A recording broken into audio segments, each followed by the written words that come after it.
താൽക്കാലിക വിസി നിയമനം റദ്ദാക്കണമെന്നാവശ്യപ്പെട്ട് മുഖ്യമന്ത്രി ഗവർണർക്ക് വീണ്ടും കത്തയച്ചു. സാങ്കേതിക ഡിജിറ്റൽ സർവകലാശാലകളിൽ നിയമപ്രകാരമല്ല നിയമനം നടത്തിയതെന്ന് കാണിച്ചാണ് കത്ത്.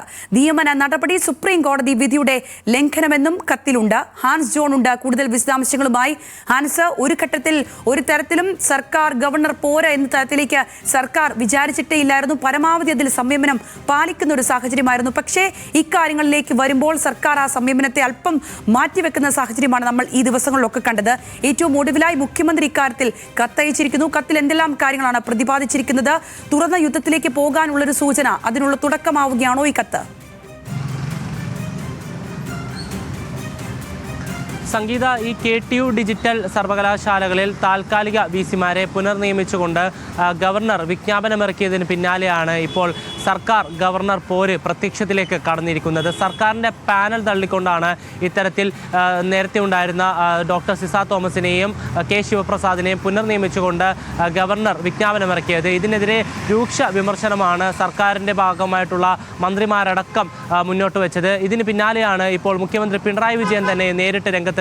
അദ്ദേഹം ഇപ്പോൾ വീണ്ടും ഗവർണർക്ക് കത്തയച്ചിരിക്കുകയാണ്. ഈ സുപ്രീം കോടതിയുടെ ആദ്യ വിധി പ്രസ്താവം വന്നതിന് പിന്നാലെ തന്നെ ഇത് കൂടിക്കാഴ്ച നടത്തണമെന്നും ഈ സ്ഥിര വിസി നിയമനവുമായി ബന്ധപ്പെട്ട് മന്ത്രിമാരുമായിട്ട് കൂടിക്കാഴ്ച നടത്തണമെന്നും ചർച്ചയ്ക്ക് തയ്യാറാണെന്നും കാണിച്ചുകൊണ്ട് മുഖ്യമന്ത്രി കത്തയച്ചിരുന്നു. പക്ഷേ അതിന് ഗവർണറുടെ ഭാഗത്തുനിന്നും മറുപടി ഉണ്ടായില്ല. പിന്നാലെയാണ് വിജ്ഞാപനവും ഇറക്കിയത്. അതിനുശേഷമാണ് ഇപ്പോൾ മുഖ്യമന്ത്രി വീണ്ടും കത്തയച്ചിരിക്കുന്നത്.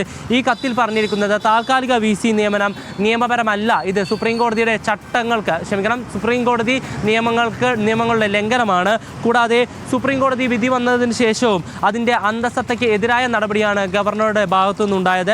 ചാൻസലർ സർക്കാരുമായി കൂടിക്കാഴ്ച നടത്തിയതിന് ശേഷം വേണം, അല്ലെങ്കിൽ ചർച്ച നടത്തിയതിന് ശേഷം വേണം ഇത്തരത്തിൽ വൈസ് ചാൻസലർമാരെ നിയമിക്കാനായിട്ട് എന്നാണ് സുപ്രീം കോടതി പറഞ്ഞത്. കൂടാതെ ഇന്ന് നിയമിച്ച ആരും തന്നെ സർക്കാരിൻ്റെ പാനലിൽ ഉള്ളവരല്ല എന്നുകൂടിയാണ് മുഖ്യമന്ത്രി ഇപ്പോൾ കത്തിൽ പറഞ്ഞിരിക്കുന്നത്. എന്തായാലും ഈ പോര് രൂക്ഷമാകുകയാണ്. മുഖ്യമന്ത്രിയും നേരിട്ട് ഇടപെട്ടു. ഇനി ഗവർണറുമായി ഈ വിഷയവുമായി ബന്ധപ്പെട്ട് യാതൊരു തരത്തിലുള്ള അനുനയ നീക്കവും സമവായവും വേണ്ടെന്നാണ് സർക്കാർ നിലപാട്. അതിൻ്റെ അവസാനം എന്നോണമാണ് ഇപ്പോൾ മുഖ്യമന്ത്രിയും കത്തയച്ചിരിക്കുന്നത്.